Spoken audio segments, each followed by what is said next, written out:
here's this, Missouri sports gambling. We've talked about it before. There are other states around Missouri allow gambling. So now folks are trying to get that here. And a judge in Cole County ruled a week ago Friday that Missouri's sports gambling amendment will stay on the ballot this fall. The ruling was issued by Judge Daniel Green, found that the plaintiff failed to provide sufficient credible evidence to disqualify the signatures certified by the Secretary of State's office. So that is going to stay on there. And again, that's a different thing than the casinos, right? The casino thing on the ballot is a whole different thing than this. Yeah, and we told you either last week or the week before that it was two political advisors that said, hey, they used the old congressional district map, which was used for the 2020 election, which was changed.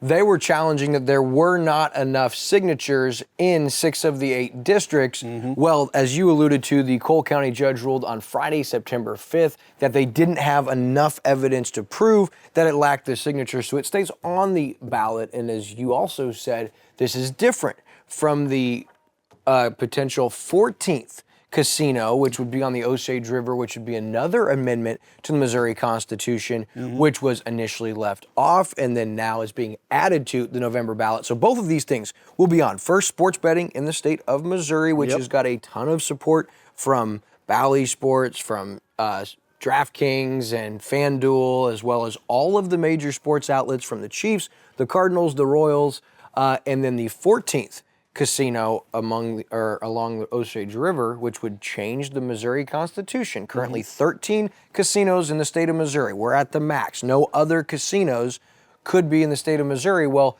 this would change the Missouri Constitution, and if this sports betting issue were to pass on November 5th, Amendment number 2 would legalize sports betting in Missouri for those 21 and older as early as December 1st, 2025. Yeah. One of the interesting things I found about this story was the judge said that the plaintiffs did not prove that the signatures they challenged were actually invalid or that the signatures did not belong to the legal voters. It kind of seems backwards to me that, and I think this is got to be addressed in our political system, in our voting system, that it seems to be easier to cheat and get away with it than to disprove illegal ballots and votes and stuff like that. And that's not what you're saying happened here.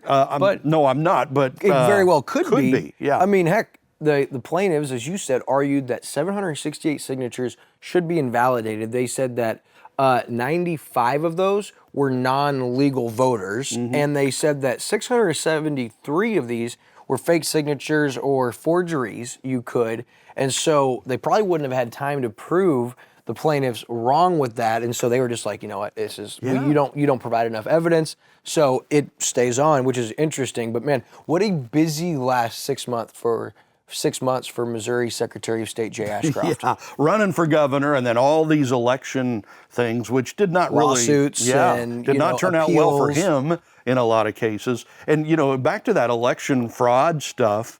I think it was the state of Texas that just removed over 1 million people from their voter rolls because they're invalid. They're either dead or not legal residents or things like that.